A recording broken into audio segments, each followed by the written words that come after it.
కానీ ఒక శాస్త్రీయ కళ నేర్చుకుంటే మ్యూజిక్ కానివ్వండి, డాన్స్ కానివ్వండి, మన బ్రెయిన్ చాలా షార్ప్ అవుతుంది. కూచిపూడి ఒక కళే కాదు. స్వాగతం కృష్ణ చరణాగతం కృష్ణ. అది నాకు భగవంతుని ఆరాధించేదానికి నేను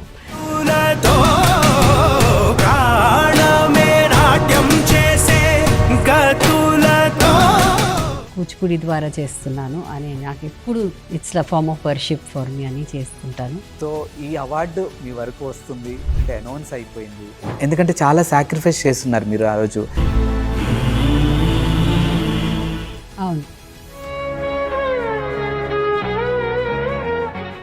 సాధన ఇస్ ద మై మంత్ర. భారత ప్రభుత్వం మీకు ప్రకటించినటువంటి పద్మశ్రీ మీ చెవిన పడ్డ తర్వాత this is the best program I have seen in my life అని అన్నారు. అది నేను మర్చిపోలేను. నమస్తే, వెల్కమ్ టు ప్రగతి మీడియా. నేను ఆదిత్య. దేశానికి గర్వకారణం కలిగినటువంటి వ్యక్తిత్వం తమ రంగంలో, ముఖ్యంగా కూచిపూడి నృత్య రంగంలో ఎన్నో వేదికల మీద ఎన్నో ప్రదర్శనలకు గాను భారత ప్రభుత్వం ఎంతో ప్రతిష్టాత్మకంగా అనౌన్స్ చేసినటువంటి పద్మశ్రీ అవార్డు విన్నర్ దీపికా రెడ్డి గారు ఈరోజు మనతో ఉన్నారు. మరి మేడంతో మాట్లాడి చాలా విషయాలు తెలుసుకోవాలి, ఎందుకంటే నిజంగా దేశంలోనే ఒక గర్వించదగ్గ అవార్డు అనే చెప్పొచ్చు. మరి అలాంటి అవార్డుని ఈరోజు ఆవిడ సొంతం చేసుకున్నారు. సో ఇది ఆవిడకి అంత ఈజీగా వచ్చింది కాదు. ఎన్నో కష్టాలు, ఎన్నో ఒడిదుడుకులు దాటుకుంటే తప్ప ఇక్కడి వరకు రాలేదు. సో మరి మేడం యొక్క ప్రయాణం గురించి, ఆమె సక్సెస్ గురించి, ఆమె కష్టాల గురించి ఎన్నో విషయాలు తెలుసుకునే ప్రయత్నం చేద్దాం. నమస్తే అమ్మా. నమస్కారం ఆదిత్య. ఎలా ఉన్నారు? And first of all congratulations.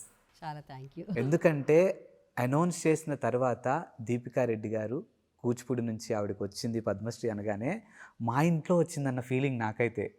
అంటే మీతో ఉన్నటువంటి ఒక అనుబంధం గురించి మనం ప్రీవియస్ ఇంటర్వ్యూస్లో కానీ మీతో, సో మీ రిసీవింగ్ ఎలా ఉంటుంది, మీ మాట తీరు ఎలా ఉంటుందో, సో నిజంగా చాలా హ్యాపీ అనిపించింది. It's feel like little bit emotional. అవునా, మనం కలిసి ఇంటర్వ్యూ చేసాం కదా. ఎగ్జాక్ట్లీ. సో అరే మా ఇంట్లో మా మదర్కో లేకపోతే మా ఇంట్లో వాళ్ళకి వస్తే ఎలా ఉంటుంది అలా అనిపించిందమ్మా. నిజంగా చాలా సంతోషంగా ఉంది. సో ఇది మీకు అనౌన్స్ అయ్యింది అని తెలిసిన వెంటనే ఫస్ట్ మీ మనసులో వచ్చినటువంటి ఫీలింగ్ ఏంటమ్మా? నాకు మధ్యాహ్నం ఫోన్ వచ్చింది ఢిల్లీ నుంచి, హోమ్ అఫేర్స్ నుంచి, హోమ్ మినిస్ట్రీ నుంచి ఫోన్ చేశారు. ఇలాగా కంగ్రాచులేషన్స్ అని చెప్పి ఇలా మీకు అవార్డు అనౌన్స్ అయింది అని చెప్పారు. సో నేను ఫస్ట్ నాకు ఏం అర్థం కాలేదు. కూర్చొని భగవంతునికి ఒక ప్రేయర్ చెప్పి, ప్రేయర్ చేసిన తర్వాత, ఎందుకంటే నాకు కూచిపూడి ఒక కళే కాదు, అది నాకు భగవంతుని ఆరాధించేదానికి నేను కూచిపూడి ద్వారా చేస్తున్నాను అని నాకు ఎప్పుడు దట్ ఈస్ మై ఫీలింగ్ అనమాట. నేను ఏది చేసినా it's the form of worship for me అని చేస్తుంటాను. చాలా I was like overwhelmed. And first మా హస్బెండ్కి చెప్పాను ఓకే ఈ వార్త, and he was also very happy, ఎందుకంటే వారు నాకు చాలా సపోర్ట్ చేస్తూ వచ్చారు కాబట్టి. దెన్ మా పేరెంట్స్కి అందరికీ చెప్పాను. అమ్మ, నేను లాస్ట్ టైము మిమ్మల్ని కలిసినప్పుడు కూడా మిమ్మల్ని అడగటం జరిగింది. అంటే ఒక భార్యగా, ఒక కోడలిగా, ఒక కూతురుగా, ఒక అమ్మగా మీ బాధ్యతలు చాలా ఉన్నాయి. వాటితో పాటు కూచిపూడిని కూడా మీరు బ్యాలెన్స్ చేసుకుంటూ ముందు వరకు వచ్చారు అన్నాను. సో ఇది అనౌన్స్ అయిన తర్వాతకి నా కష్టానికి ఈరోజు, ఎందుకంటే చాలా సాక్రిఫైస్ చేస్తున్నారు మీరు. ఆ రోజు చిన్న పిల్లల్ని వదిలి అవును షోస్ చేసిన సందర్భాలు కూడా ఉన్నాయి. సో ఆ కష్టానికి ప్రతిఫలం అనిపించిందా? డెఫినెట్గా అనిపించింది. ఫస్ట్ మనకేంటంటే నాకు మా గురువులను తలుచుకున్నాను, ఎందుకంటే వాళ్ళు నాకు పెట్టిన భిక్షే కదా. నా ఫస్ట్ గురువు సుమతి కౌశల్ గారు, తర్వాత లెజెండరీ గురు మా పద్మభూషణ్ అవార్డు వెంపటి చిన్నసత్యం గారి దగ్గర నేను నేర్చుకున్నాను. వారి బ్లెస్సింగ్స్ నా దగ్గర ఉన్నాయి అని నాకు అలా అనిపించింది అనమాట. లేకపోతే నాకు ఇంత పెద్ద అవార్డు, సివిలియన్ అవార్డు రావటం అనేది గురువుల బ్లెస్సింగ్స్ లేకుండా రాదు. అండ్ వారు ఎప్పుడు నన్ను ఆశీర్వదించినప్పుడు మంచి వాళ్ళకి మంచి జరుగుతుంది అని ఎప్పుడు నాతో ఎన్నోసార్లు చెప్పారు ఓకే ఆ మాట. సో అది నాకు మనసులో ఉండిపోయిన మాట. And I was very happy. And ఈరోజు ఆ గురువులు, కూచిపూడి గురువులు ఎంత చేశారు, వాళ్ళ ఇన్స్పిరేషన్ వల్లనే నేను ఆ ఫామ్ నేర్చుకోవటం జరిగింది. అండ్ ఈరోజు వాళ్ళ బ్లెస్సింగ్స్ వల్లనే నాకు ఈ అవార్డు లభించిందని నేను అనుకుంటున్నాను. అండ్ కేంద్ర ప్రభుత్వానికి నేను నిజంగా రుణపడి ఉన్నాను, ఎందుకంటే నన్ను ఈ అవార్డ్కి గుర్తించినందుకు ఐఎమ్ గ్రేట్ఫుల్, చాలా గ్రేట్ఫుల్ టు దెమ్. ఈ సందర్భంగా మీ గురువుల్ని గుర్తు చేసుకుంటూ వాళ్ళకి థ్యాంక్స్ చెప్పినటువంటి సందర్భం చాలా బాగుంది. బట్ ఎంతోమందికి మీరు కూడా గురువుగా ఉన్నారు. సో ఈ అవార్డు మీ వరకు వస్తుంది అంటే అనౌన్స్ అయిపోయింది. సో మీ శిష్యుల దగ్గర కానీ ఇంట్లో వాళ్ళ దగ్గర కానీ ఈ బాధ్యత ఏమైనా పెరిగిందమ్మా ఇంకా? మా శిష్యులు, మా దీపాంజలి స్టూడెంట్స్ అయితే different parts of the world నుంచి వాళ్ళు నాకు రీచ్ అవుట్ అయ్యి ఎంత వాళ్ళు happiness they are showering on me and మాకు వచ్చినట్లు అనిపిస్తుంది మేడం అని మీరు ఎట్లా అన్నారు, వాళ్ళు కూడా అలా అన్నారు. అది నా అదృష్టం.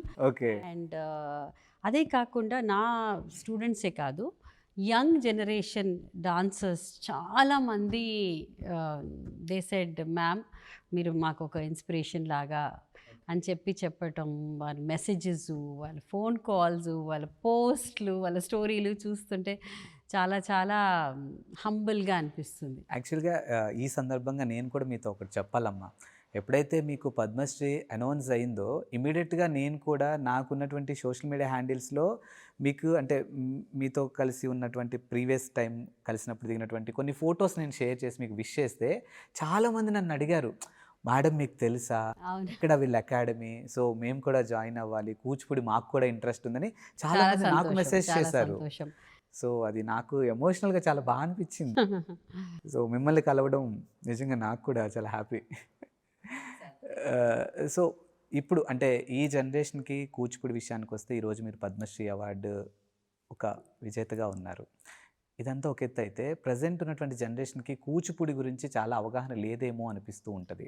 అలా కాదు, నేను ఇది ఒప్పుకోను. ఎందుకంటే కూచిపూడి ఈజ్ క్లాసికల్ స్టైల్ అని ప్రతి ఒక్కరికి తెలుసు. అండ్ మనకు స్కూల్స్ కాలేజెస్లో కూడా Kuchipudi what are the classical styles of India అని మనం చదువుకున్న బుక్స్లో కూడా ఉంటుంది. And every classical dance styles, మన ఇండియాలో ఉండే క్లాసికల్ స్టైల్స్ అన్నీ ఐ ఫీల్ ఒక్కొక్కటి ఒక ఆణిముత్యం. అవును, ఫర్ మన భారతమాత క్రౌన్లో అన్నీ ఆణిముత్యాలే. అండ్ కూచిపూడి ఆఫ్ కోర్స్ నాకు స్పెషల్, ఎందుకంటే నా లైఫ్ అంతా 5.5 దశాబ్దాలు ఆదిత్య నేను స్టార్ట్ చేసి, అండ్ ఐ కాంట్, నా లైఫ్ కూచిపూడి లేకుండా లేదు అని అనిపిస్తుంది. అమ్మా ఇప్పుడు మీరు పద్మశ్రీ అవార్డు విన్నింగ్ వరకు వచ్చారు. కూచిపూడి పరంగా అంటే పర్సనల్ లైఫ్ పక్కన పెట్టేస్తే కూచిపూడి పరంగా మీ జీవితంలో మలుపు తిప్పిన సంఘటనలు ఏమైనా ఉన్నాయా? అంటే ఎక్స్పీరియన్సెస్, ఎన్ని బ్యూటిఫుల్ ఎక్స్పీరియన్సెస్ అనమాట. నేను ఇన్ని ప్రోగ్రామ్స్లో నేను ఎక్స్పీరియన్స్ చేసిన ప్రతి ప్రోగ్రామ్ ఒక లెర్నింగ్ ఎక్స్పీరియన్స్ అనిపిస్తుంది. ఎందుకంటే different kind of audience and different, మనము మన కంట్రీలో కాకుండా ఇతర కంట్రీలో చేసినప్పుడు మన బాధ్యత, దట్ ఈస్ మోస్ట్ ఇంపార్టెంట్ అనమాట. మనం వేరే దగ్గరికి వెళ్ళినప్పుడు మన బిహేవియర్, మన పర్ఫార్మెన్సెస్ అన్నిటిని చూసి జడ్జ్ చేస్తారు కదా. అవును. సో అన్ని రకాలుగా మనం చాలా డిసిప్లిన్డ్గా ఉండాలి, ప్రోగ్రామ్ సక్సెస్ చేయాలి, మన ఫ్లాగ్, మన యూనో ఆ ఫీలింగ్ అనేది ఉంటుంది. అది కూడా చాలా నేను కేర్ తీసుకొని చేయటం జరిగింది. ఓకే. అండ్ నా యంగర్ జనరేషన్ వాళ్ళు ఎప్పుడు నన్ను క్వశ్చన్స్ అడిగినా నేను చెప్తాను, సాధన ఇస్ ద మై మంత్ర. ఎప్పుడైనా కష్టపడాలి అండ్ అది ఆ అవార్డు కోసం మనం ఏం చేయొద్దు. ఓకే. మెల్లగా వన్ మీ బెస్ట్ మీరు ఇవ్వాలి అండ్ మనము కంటిన్యూటీ ఉండాలి. ఏదో ఈరోజు ఇది రేపు సంథింగ్ ఎల్స్ కాకుండా నీట్గా వెళ్తూ ఉంటే భగవంతుడి బ్లెస్సింగ్స్ ఎప్పుడు ఉంటాయని, గురువుల బ్లెస్సింగ్స్ అండ్ ఫ్యామిలీ సపోర్ట్ అన్నీ కలిసి వస్తే అన్నీ మంచి జరుగుతుందని. అంటే నేను ఇంతకు ముందు ప్రశ్నలో మిమ్మల్ని కూచిపూడి అనేది ఈ జనరేషన్కి తెలియట్లేదా అంటే, ఇన్ ద సెన్స్ ఎందుకు నేను ఆ పదాలు వాడాల్సి వచ్చింది అని అంటే, ఇప్పుడున్న యంగ్ జనరేషన్ పిల్లలు కూడా ముఖ్యంగా ఈ 20s తర్వాత పుట్టిన పిల్లలందరూ కూడా ఏమైనా డీజే సాంగ్స్ కానీ డీజే స్టెప్పులు కానీ ఇలాంటి వాటికి అంటే వాళ్ళు ఏమంటారు, లెర్నింగ్ కూడా మాకు అది ఈజీ అవుతుంది. ఇప్పుడు మీరు అన్నట్టు కూచిపూడి సాధన అనేది చాలా కష్టతరంతో కూడుకున్న పని. ఎందుకంటే ప్రతి మూమెంట్ కూడా చాలా అవసరం. ఎదుటుగా ఉన్న వాళ్ళందరినీ మనం హోల్డ్ చేయగలగాలి, మన అందంతోని, అభినయంతోని, మన ఐస్తోని, ఇదంతా చాలా కష్టంతో కూడుకున్న పని.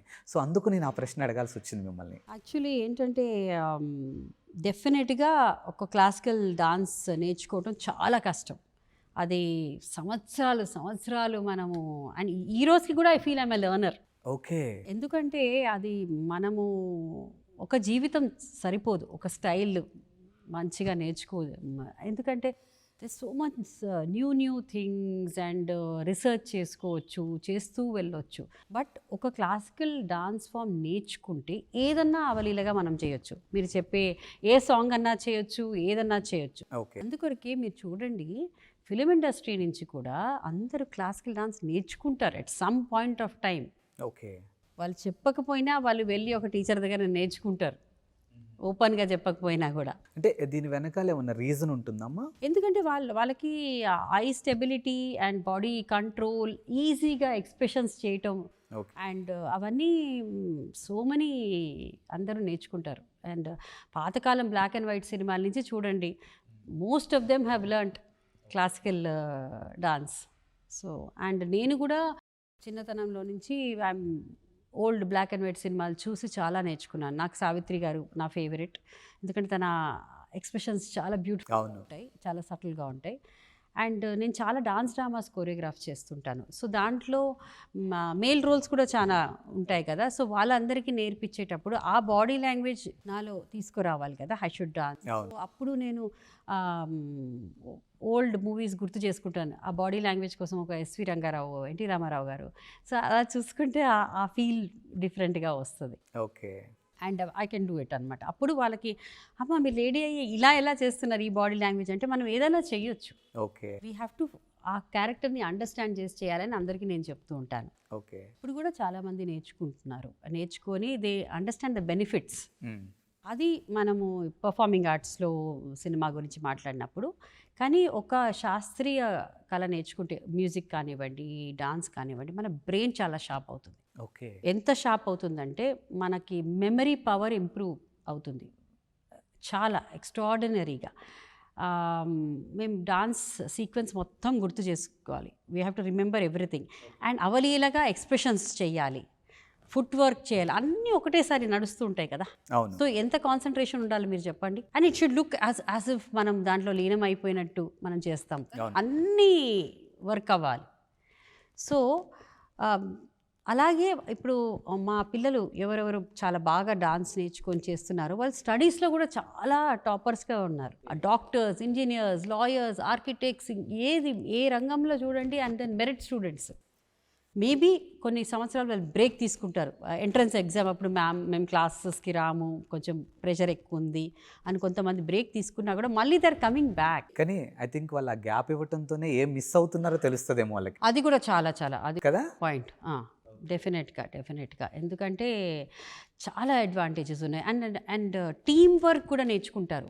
ఒక గ్రూప్ ప్రజెంటేషన్ చేయాలంటే నీ పాత్ర ఇది, నా పాత్ర అది, అదంతా టుగెదర్ కోరియోగ్రాఫ్ చేస్తాము. అండ్ ఎప్పుడు నేను స్టూడెంట్స్ని అడుగుతాను, మీ ఐడియాలు ఇవ్వండి నాకు అని.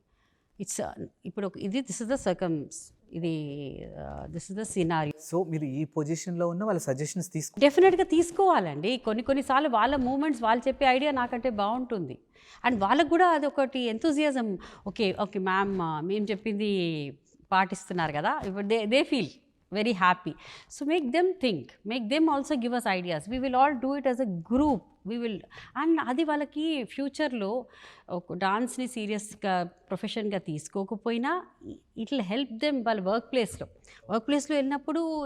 డెఫినెట్గా ఆ టీమ్ వర్క్, ఆ స్పిరిట్, అందరితో కలిసి ఎలాగా మింగిల్ అవ్వాలి and there space for everybody, ఎంత బాగా మనం వర్క్ చేయొచ్చు అనేది కూడా హెల్ప్ అవుతుందని నాకు వచ్చి చెప్పారు పిల్లలు. అందుకొరకే నేను చెప్తున్నాను.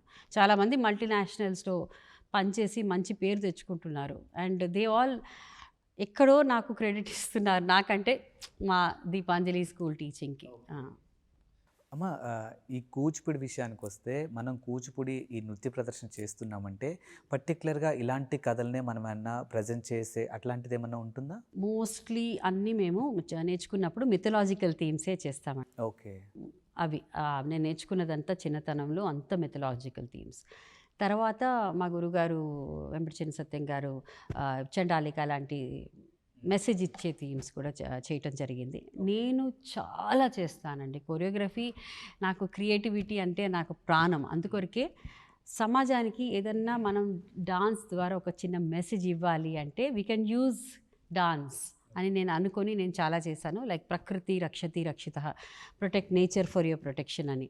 దెన్ డిఫారెస్టేషన్ ఇస్ దానివల్ల నష్టాలు and then so many things అలాగా మనం డాన్స్ ద్వారా చెప్పొచ్చు. ఒక రిమైండర్ అందరికీ అవేర్నెస్ ట్రై చేస్తున్నాను క్రియేట్ చేసేదానికి. ఒక జస్ట్ స్మాల్ రిమైండర్. అందరికీ అన్నీ తెలుసు, కానీ మనం చేస్తే ఓ అవును కదా ఇలా అని అలా ఉంటుంది. ఇండియా గ్రేట్నెస్ గురించి చెప్పటం, మన టూరిజం గురించి చాలా చేస్తాను. ఇంటర్నేషనల్ కాన్ఫరెన్సెస్కి మన దగ్గర ఎంత బ్యూటిఫుల్ సైట్స్ ఉన్నాయి.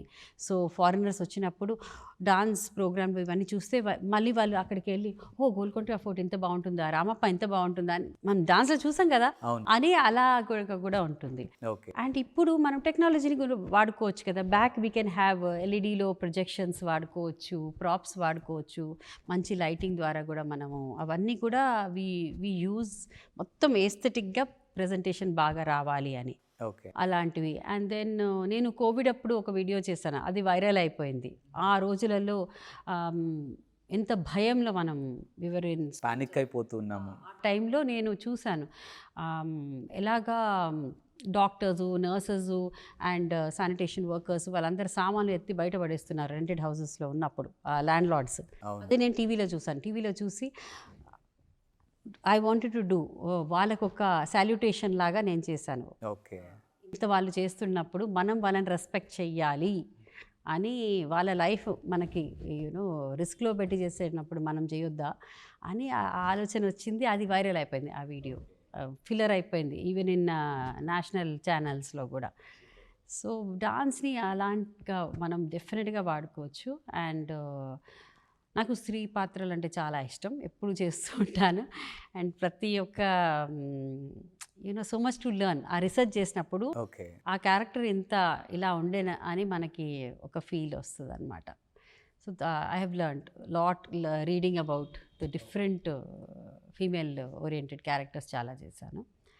And that is the thing అనమాట. ఎస్. సో యాక్చువల్గా నేను మీ దగ్గరకు వస్తున్నాను అని అంటే ఈ ప్రశ్న ఖచ్చితంగా మిమ్మల్ని అడగాలని నేను కూడా మెంటల్గా ఫిక్స్ అయ్యాను. డాన్స్ అంటే డాన్స్ ఓకే, బట్ కూచిపూడి అనేది ఒక నృత్యం, భరతనాట్యం అనేది కూడా ఒక నృత్యం అంటారు. బట్ ఈ రెండింటికి ఉన్నటువంటి డిఫరెన్షియేషన్ ఏంటి అనేది చాలామందికి ఉన్న డౌట్. అసలు అది ఉంటుందమ్మా డిఫరెన్షియేషన్? తప్పకుండా ఉంటుంది, తప్పకుండా. ఎవ్రీ స్టైల్ అది వేరే అయ్యేదే డిఫరెన్సెస్ వల్ల కదా. Okay. The grammar, the body language, the songs, everything is different for every style. మనకి క్లాసికల్ డాన్స్ ఫామ్స్ ఎన్ని ఉన్నాయి కదా, Bharatanatyam, Odissi, Mohiniyattam, Kathakali, everything is different in its own way. Okay. And నేను చిన్నప్పుడు మా మదర్ భరతనాట్యం డాన్సర్ కాబట్టి భరతనాట్యం కూడా నేర్చుకున్నాను. I have learned Bharatanatyam as a child. And then the Kuchipudi కూడా రెండు నేర్చుకున్నాను. అండ్ డెఫినెట్గా నాకు ఎందుకో కూచిపూడి వైపు వెళ్ళిపోయాను. ఎందుకంటే ఆ కొరియోగ్రఫీ, ఆ టెంపో, నాకు ఆ ఫాస్ట్ టెంపో అండ్ పాత్ర ప్రవేశ దరువులు, ఆ స్టోరీ టెల్లింగ్ నాకు నా బాడీ లాంగ్వేజ్కి ఇష్టపడి నేను చేశాను. And there so many differences అండి. అది మనము నేర్చుకునేటప్పుడు ఆ structure, the pace, the movements, the ఇంకా మన అరమండి ఎలా కొంచెం డిఫర్ అవుతుంది, అన్ని రకరకాలుగా. అండ్ దీంట్లో మనము తరంగం అవన్నీ మోస్ట్ ఇంపార్టెంట్ ఐటమ్స్. దాంట్లో మన భరతనాట్యంలో వర్ణం చేస్తారు వాళ్ళ మెయిన్ పీసు. అండ్ కూచిపూడిలో స్పెషాలిటీ డ్రామా నుంచి వచ్చింది కదా, పాత్ర ప్రవేశ దరువులు అవన్నీ అలా. So there is lot of చాలా డిఫరెన్స్ దాంట్లో వెళ్తే మీకు.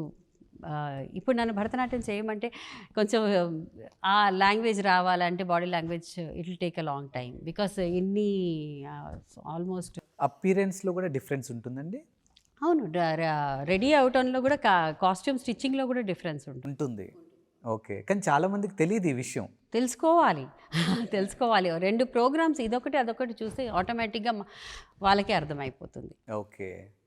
అండ్ ఇప్పుడు కూచిపూడి విషయానికి వస్తే మీరు తీసుకునే మెయిన్ జాగ్రత్తలు ఏముంటాయమ్మా ఇందులో? అసలు జాగ్రత్తలు అంటే ఇన్ టర్మ్స్ ఆఫ్ ప్రెజెంటేషన్.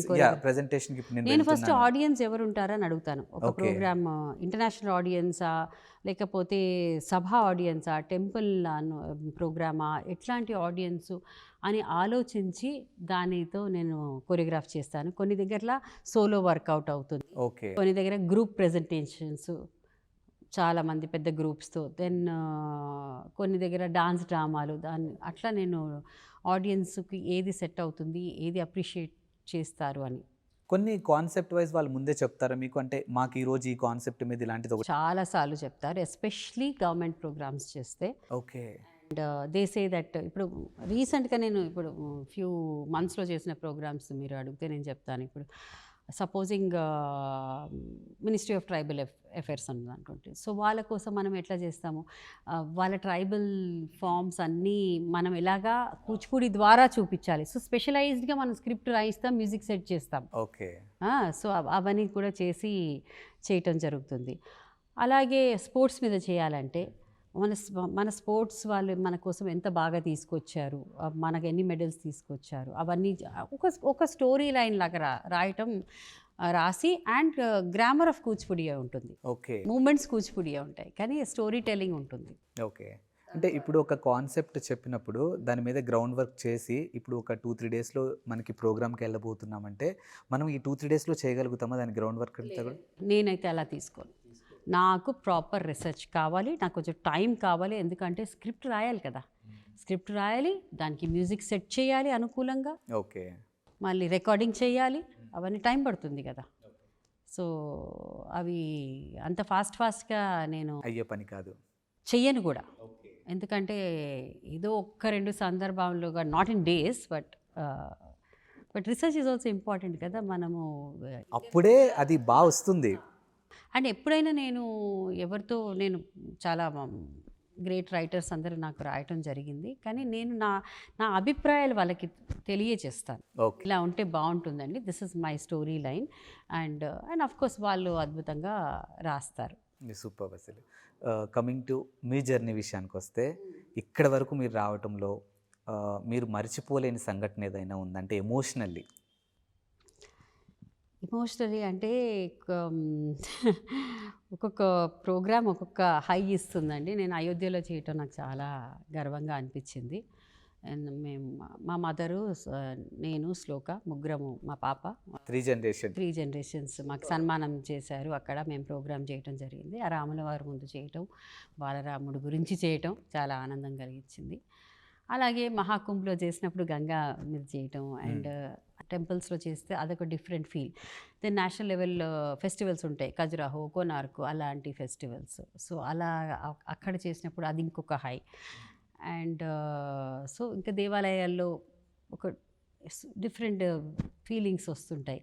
మళ్ళీ హిస్టారికల్ సైట్స్ లైక్ రామప్పలో చేసినప్పుడు, 1000 స్తంభాల గుడిలో చేసినప్పుడు, లేకపోతే గోల్కొండ ఫోర్ట్లో చేసినప్పుడు, అది మన హిస్టరీ అంతా గుర్తొస్తుంది, మన ఆర్కిటెక్చరు, మన అవన్నీ.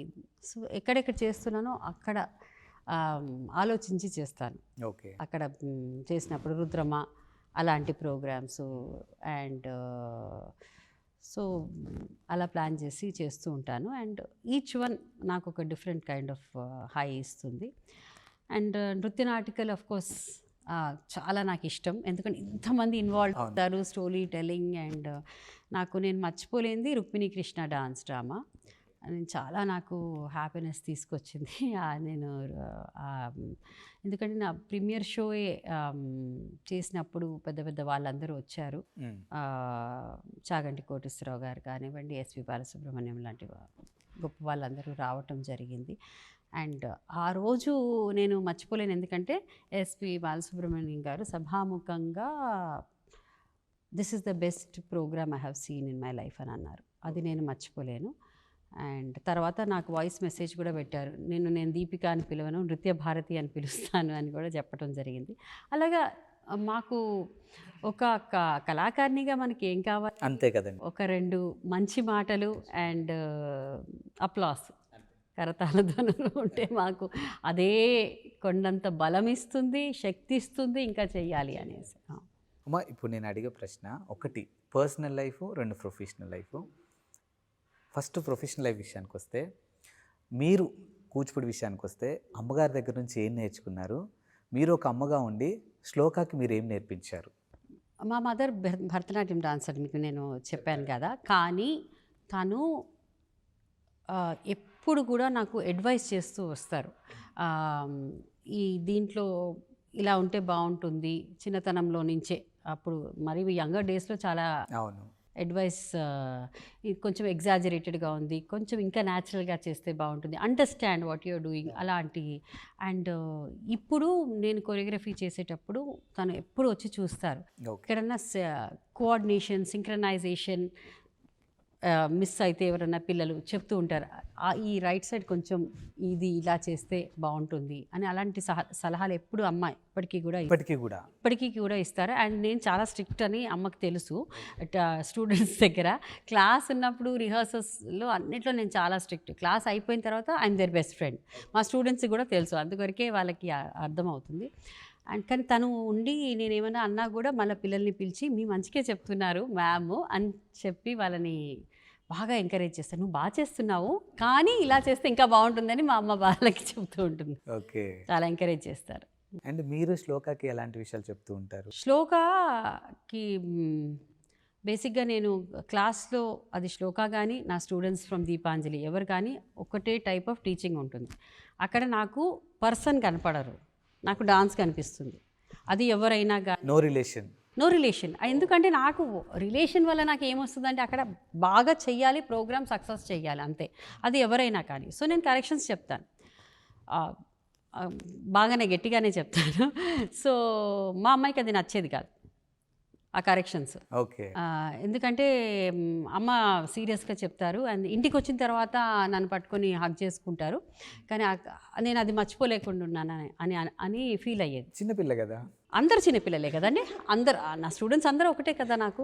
సో అప్పుడు మా హస్బెండ్ మా బ్రదర్ వాళ్ళందరూ నాకు కాదు నువ్వు డిఫరెంట్గా సాఫ్ట్గా చెప్పాలి తనకి, అలా చెప్తే ఎలా అంటే నేను అన్నాను, ఐ కాంట్ చేంజ్, నేను మార్చుకోలేను నా టీచింగ్ స్టైల్, తనని మానేయమని నేను చెప్పాను.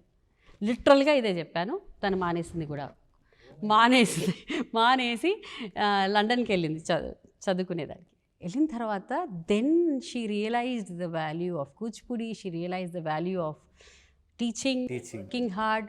అండ్ అక్కడి నుంచి ఫోన్ చేసి నేను మళ్ళీ చేస్తాను అని వచ్చి దేవుడి దయ వల్ల చాలా సీరియస్గా చేస్తుంది, చాలా పర్ఫార్మెన్సెస్ ఇస్తుంది. అండ్ మా దీపాంజలి గ్రూప్ అందరూ వాళ్ళు కలిసి మా అమ్మాయిలు అందరూ చాలా హార్డ్ వర్క్ చేస్తున్నారు. అండ్ మేము రిహర్సల్స్ చాలా లేట్ నైట్ కూడా చేస్తాం, ఎందుకంటే వాళ్ళు చాలామంది వర్కింగ్ గర్ల్స్, వాళ్ళు వచ్చేటప్పటికే 7 దాటుతుంది, 7:30కి రిహర్సల్ స్టార్ట్ చేసి చాలా లేట్గా వెళ్తుంది.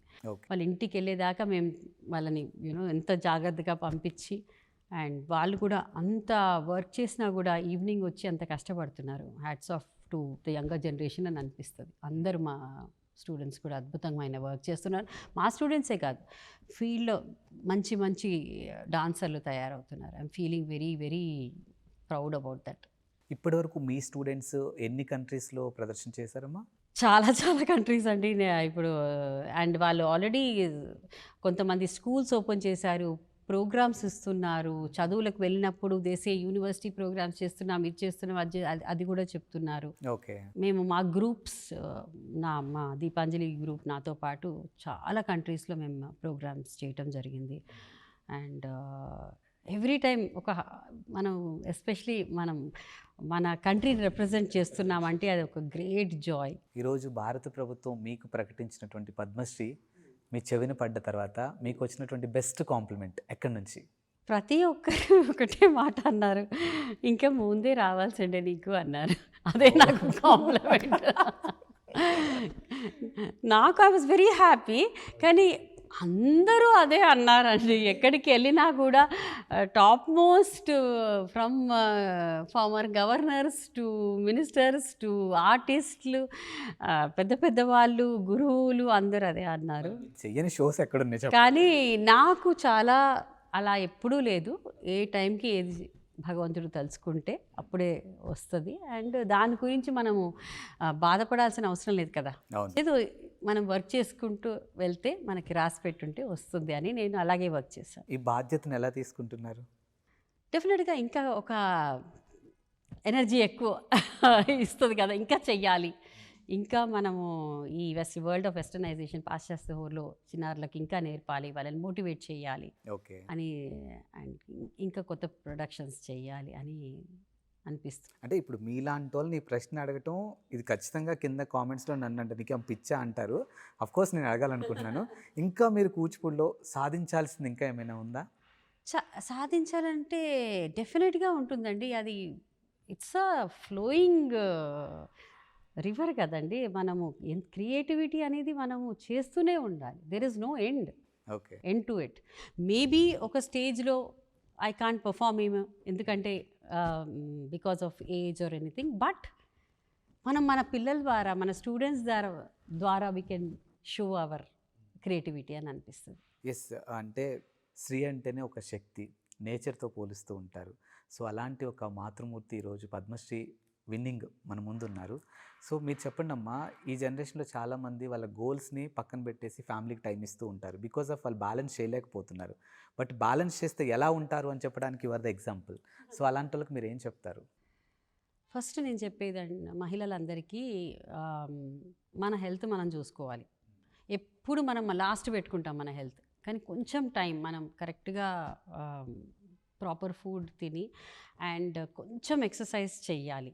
నేను ఈవెన్ హౌస్ వైఫ్ చాలా వర్క్ చేస్తారు ఇంట్లో అంత పని అయినా కూడా కొంచెం స్ట్రెచ్చింగ్ అండ్ మెంటల్ పీస్ కోసం కూడా కొంచెం మెడిటేషన్ ఏదైనా చేస్తే కూడా బాగుంటుంది. ఎందుకంటే నాకు డాన్స్ ఉంది, డాన్స్ లేనప్పుడు లిసన్ టు మంచి music and all that. And కొంతమంది అంటారు, చాలామంది సీరియల్స్ చూడాలి అని అంటారు. తప్పకుండా చూడండి, కానీ కూర్చొని చూడకండి, నిలబడి చూడండి. అది చూసేటప్పుడు మీరు కొంచెం ఎక్సర్సైజ్ చేయండి అని కూడా చెప్తూ ఉంటాను. Do something to and keep your self fit. అప్పుడే మనము మన కుటుంబాన్ని అందరినీ మంచిగా చూసుకోవచ్చు. అండ్ ఇంకా we can work longer hours. Okay, energy ఉంటుంది మన హెల్త్ని మనం చూసుకుంటే. అండ్ ఒకటి మల్టీ టాస్కింగ్ చేయాలి. అండ్ అది స్త్రీలు బాగా చేస్తారు. నేను డెఫినెట్గా ఐ ఫీల్ వెరీ, అంటే చూస్తున్నాను కదా ఎలాగా వర్క్ ప్లేస్కి వచ్చినా కూడా ఇంటికి వచ్చి ఎన్ని పనులు చేసుకుంటారు. అండ్ దట్ వే స్త్రీలలోనే అది ఉంటుంది అని నేను అనుకుంటున్నాను. Okay. The giving nature. And ఫైనల్గా ఈ మధ్యకాలంలో జనరేషన్, ముఖ్యంగా ఆడపిల్లల విషయంలో మనం సోషల్ మీడియాలో వస్తున్నటువంటి కామెంట్స్, పాజిటివ్స్ ఆర్ నెగిటివ్స్ మనం చూస్తూనే ఉన్నాం. సో ఈ జనరేషన్కి మీరు ఇచ్చే సజెషన్ ఏంటమ్మా? టాక్సిసిటీ ఉండకూడదండి అసలు ఎక్కడ కూడా. మనం మంచిగా ఉండి the space for everybody, let us be happy, keep everybody happy and will try. We are not like some super humans or anything. మనలో కూడా ఫాల్ట్స్ ఉంటాయి, కానీ learn to say sorry if we've done. నేను ఏదైనా తప్పు చేస్తే నాకు ఈగో ఉండి అనుకోను, సారీ చెప్తాను నేను తప్పు చేస్తే. అండ్ ఐఎమ్ నాట్ పర్ఫెక్ట్ అని నాకు తెలుసు. There is nothing called perfection in this world. So strive to be better as అని. నేను ఏదో ఐఎమ్ డిస్కోర్స్ లాగా నేను చెప్పట్లేదు, నా ఎక్స్పీరియన్స్ నేను చెప్తున్నాను. That's how I am.